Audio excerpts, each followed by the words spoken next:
Ladies and gentlemen, welcome into the first ever stop of the Hayden HCS Spring Tour. I'm here with Coosa Christian football head coach, Coach Alaric Williams. Man, super excited for you, first year head coach. First off, we'll just go into this. How are you feeling? Man, it's an amazing feeling. I feel like the Lord's prepped me for this deal, and it's kind of always been in sight, you know what I mean? But I'm super excited about getting this thing running and going, man. How did it feel when you first got the call? So when I first got the call, it was kind of expected. There was talks, that they wanted me to be the guy, that Coach O'Brien was going to move on to another direction and go handle some things that he's got going on. And so I wasn't shocked by the phone call, but I was excited for the phone call because I knew it was coming.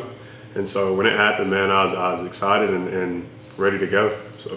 You mentioned Coach O'Brien. I kind of want to talk about that a little bit, just because of, obviously you've been under him for a few years now. Yeah. Talk about how he kind of influenced you or persuaded you to be in the position that you are. Man, Coach O'Brien's been in my life since I was 12, 13 years old. Started off at Asheville. He's my head ball coach. I was played for him. I was in 8th grade. He moved me up to varsity. And then he was a dog. Yeah, and then from there, I moved to Southside, and I lived with him while I was at Southside. So he's a big mentor in my life. And then when I graduated and got in college ball, he helped me transition into that. And then from there, when life got a little shaky for me and hit a little bit of a rock bottom, he was there for me with a helping hand and told me I needed to get into coaching and that was my calling. And so, he mentored me through that deal, and here we are today. So you talked about Coach O'Brien being there for you when you hit rock bottom. Is that sort of what you're trying to do as a head coach, is be there for these kids? Maybe even if there's not other issues outside of football, but is that kind of a role that you want to step into? Man, you hit it right on the head. I mean, like it's a ministry, and I truly believe that. And the coaching world is a brotherhood, and that's the first thing my head ball coach from Southside told me. He said, you can lean on me for anything. Just know that this coaching world is a brotherhood, And so I see guys that, a couple guys, I'm not going to name who they are. You guys will know when I announce them. But I got a couple guys on the staff that, are younger coaches, you know what I mean? Got some college experience, and just like I did, they get transitioned out of that. And now they're trying to, step into the real world and figure out what they're going to do. And so they just need a little bit of guidance, once where I was. And so you hit it right on the head, man. That's exactly what I'm trying to do. What I'm aiming to do is help young guys, young men become, what they want to become in life. So, yeah. Coach, I kind of want to shift the focus just a tad a little bit. Talk about your experience playing and then shifting over into college and then playing at the collegiate level, and then now being the coach here at Coosa Christian. Talk a little bit about how that translates. Yeah, man. How's it translate? Yeah, just how the playing game translates into the head coaching game. Yeah, so like I said, started off 8th grade year, Asheville. That's my hometown. Still hold it dear to my heart. I still communicate with a bunch of people from there, man. That's that right there, man. That right there. Yeah, man. I still bleed that green and orange and white. You know what I mean? I still bleed it, man. I do. Hold that place dear to my heart. But then transfer to Southside. Love that place as well. Then went from there, went to Garden City.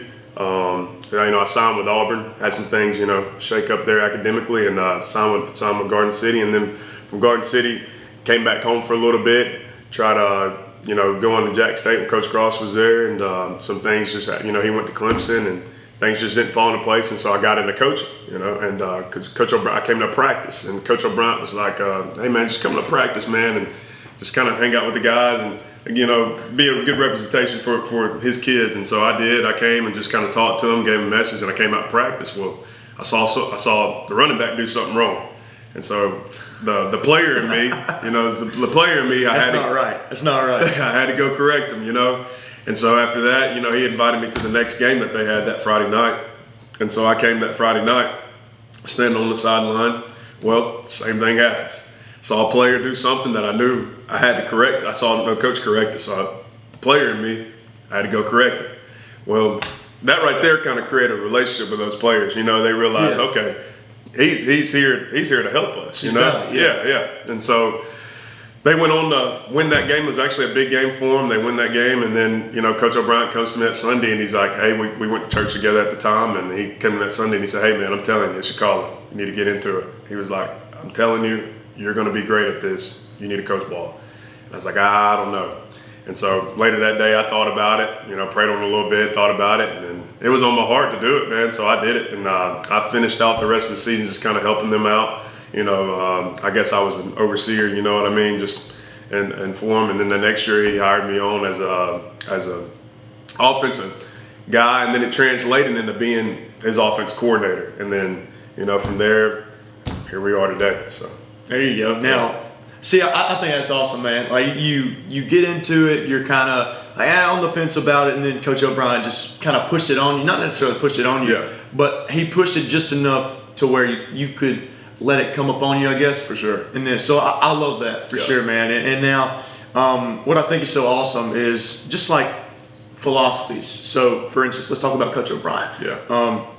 You guys have had good teams here at Coosa over the past few years. Yeah. Is there a certain thing that you picked up from Coach O'Brien, like philosophies, or hey, even just certain ways that you do things? Like I see you've got this chocolate milk you made for us. So was that something you picked up from Coach O'Brien, or was that just something that you kind of had come up on you? Well, I'd say the biggest thing that I picked up from Coach O'Brien is just his mental toughness. He's an ex-Navy SEAL. Hey, that's something he indoctrinated in this place, man. It sets the culture, So he's really big on mental toughness, and and I think that's almost one of the biggest phases of this game. If you can just out mentally tough your opponent, then you have a really high odds of winning. Winning that ball game, and the proof's in the pudding with that. Or being over here the last 4 years, I've seen it. I've seen it happen. I've seen how far we've come from year one that I was here back in 21 to now. Our guys, they're just mentally tough, And so that's probably the biggest thing I'd say when it goes to the milk. I mean, I guess you can take that from just my experience from college ball, but he was big on nutrition. He had a really good nutrition plan here going on, and I definitely I'm gonna pick up some of the stuff that he did, but then some of the things that I've known and gathered from other coaches and just my experience of being around the game. You know what I mean? And we're gonna apply that to our program as well. So. You talk about other coaches. Was there another coach that you looked up to or took something from that you just kind of really like and want to instill in your program? Oh, yeah, for sure. I mean, I can start from my little league all the way up, honestly. I go back to Asheville, my little league coach, Scotty Greer. He's Scotty Greer. He was my little league coach, man, but he still keeps up with me and texts me till this day, and I'm super thankful for him. I love him like a father, I really do, and I tell him that. And but from there, Coach O'Brien spoke about him, and then when I got to Southside, Coach Daugherty, he's my head ball coach, and just the things he instilled in me. And then when I got the head job, Coach Nell's our defense coordinator, and I only played on third downs, but he reached out to me, and I told him, I said, Coach, I'm so thankful for the things you instilled in me, man, that I'm carrying still to this day. There's things that he told me that I'm still carrying along till this day, And then, from a track side, I ran track, and these two coaches, I love them to death, and they still talk to me. I actually just talked to one of them last night, Coach Cargill and his brother, Coach C Square is what we called him. C2, C Square. So yeah, but they're great men, man. It took me a minute. And I've learned a lot from them guys, and just having, just being able to lean on them guys. And then you take it from this past year with Coach Probst, and what he's done from an organizational standpoint. I think he's the best around. I think he's the best to do it. I really do. And I'd put him up against anybody. He understands it. He's been in the game for, 40 plus years, or maybe even longer than that, maybe 50 plus years. I mean, he's what is he, 68, 70 years old? He's old, man. He's getting up there. About 68. So he told me he started when he was about 24, 25. So yeah, man, he's done a lot of years, and he's been really pretty good. He's got a lot of rings, so he's had a lot of success. And him being around him last year, I really get a good gist of how a program is supposed to be ran at a high level, And so I could go on some other coaches, I have JUCO coaches, that instilled things in me. Coach Keiki, he's the players development coach in Miami right now, So many coaches, man, that I'm so grateful for. That's still so much value into me, man, that I could never repay them for. Of course, and man, one thing that I think about, especially with you because you're a younger coach and whatnot, but once you really dive into the coaching world, it's like, does it feel like or has it felt like a sort of, like, not necessarily hit a brick wall, but did it just feel like a lot thrown on you at once, or was it pretty smooth coming into this process? I mean, I guess you could say it was smooth. It was smooth. I mean, obviously, you know, the responsibilities are gonna be there. You know, I was an offense coordinator, and now I'm a head coach. I have more responsibility. You know, so just adjusting to that, and adjusting to all the phone calls and the text messages that you're getting late at night that I wasn't getting. You know what I mean? That's keeping me up. So adjusting to that, and just kind of prioritizing things and compartmentalizing things. You know, I'm just adjusting to those things. But I'd say the transition's been pretty good. You know. Like I said, I'm excited, man. I'm going to attack it head on. You know, I'm not going to run from my problems. There's going to be problems, but I'm going to attack them head on. So, talk about the adjustment.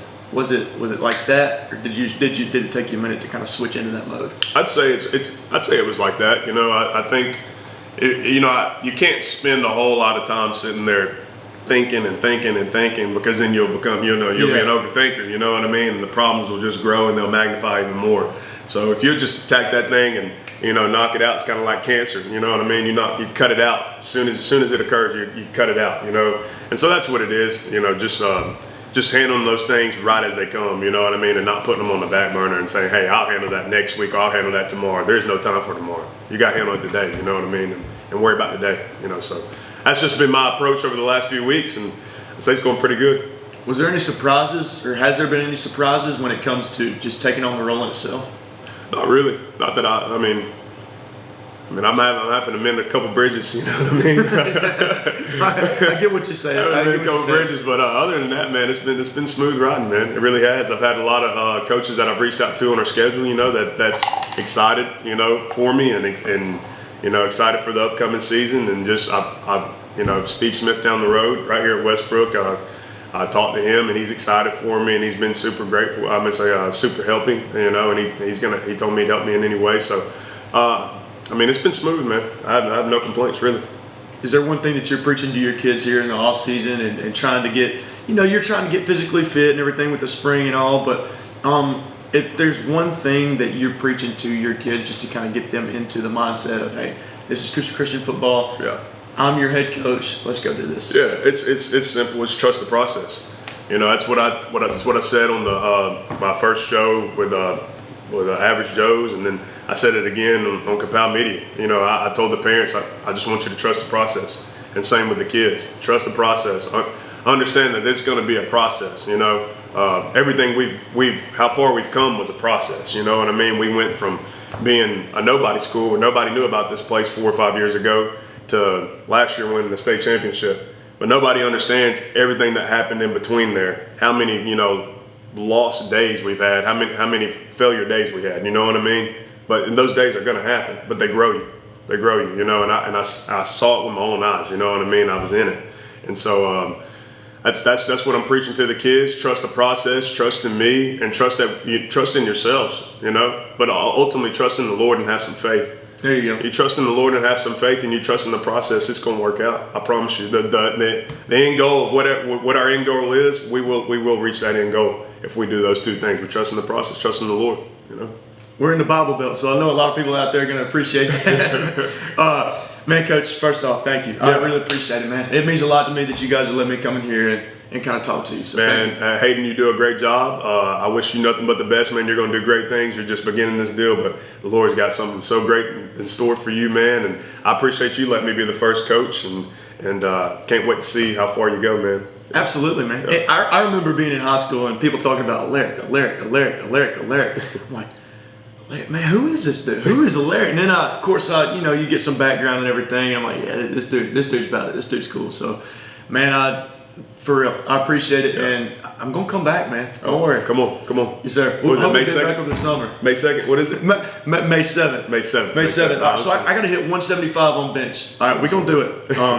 My main thing, we're gonna go. So what was it? 145 or 155 that I hit? 145. 145. It was no. What'd you hit? Yeah, what I I think did? it was 155. 155? You got it on 155. Okay. Yeah. Fail 165. Yeah. We're gonna jump 20. We're gonna be good. We're gonna be good. Okay. Yeah. Hey, y'all heard it. Y'all heard it here. Y'all heard it. Man, Coach Alaric, thank you. Thank you for tuning in, guys. First up of the Hayden Coker Show Spring Tour stopped at Gadsden, Alabama here with head coach Alaric Williams of Coosa Christian Football. Super excited for what's to come, man. Keep in mind that we're going to have a lot more things coming soon. So we'll see y'all next time. Y'all have a good one. God bless. Be careful.